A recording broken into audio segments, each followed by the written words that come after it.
Here's a little 50-50 leg lock sequence, which is helpful when you're starting to learn leg locks.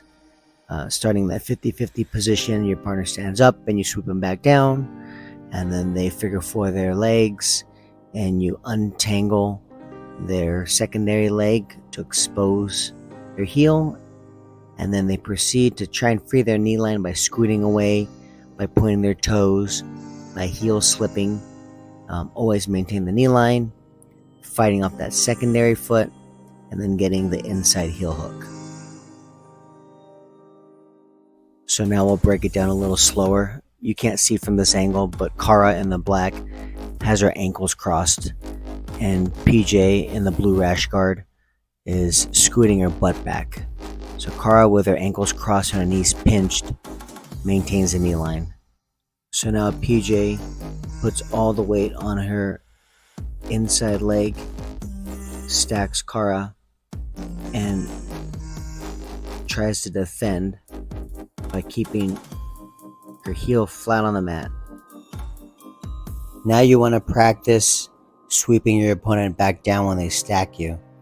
So the biggest thing here is rotating your inside knee outwards.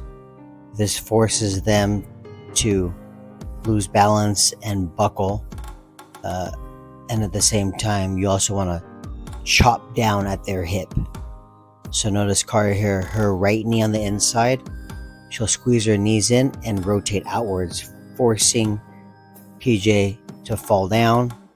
And once you hit the ground, right, you want to always maintain that knee line. Kara is sitting up. She doesn't ever let PJ's knee line go past her hips. This is where we practice untangling our partner's legs. Now PJ figure fours her leg, which is a very common defense, with the foot way up in the back of the knee. Kara's ankles are crossed, which I think is a more effective defense. You have a better squeeze with your thighs,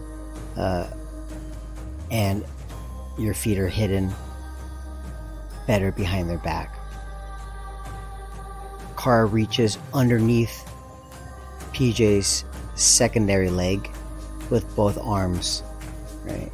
She leans back and she goes underneath with her far arm, followed by her near side arm, and passes PJ's secondary leg to her inside armpit, right?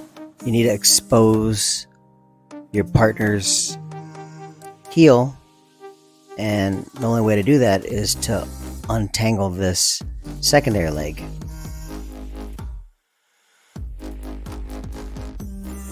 This is now where we practice defending an opponent who slips their heel, who points their toes, who uses their secondary foot to kick at your hands.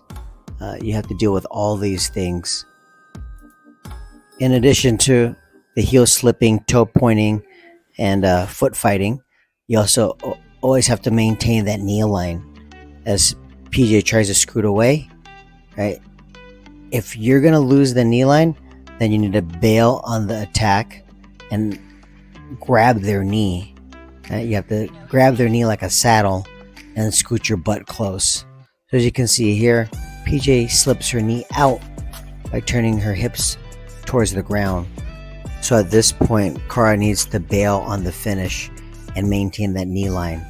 And she does this by grabbing PJ's knee like a saddle, right? Scooting her butt close, pulling PJ's knee in, and using her other hand as a base to move her hips forward.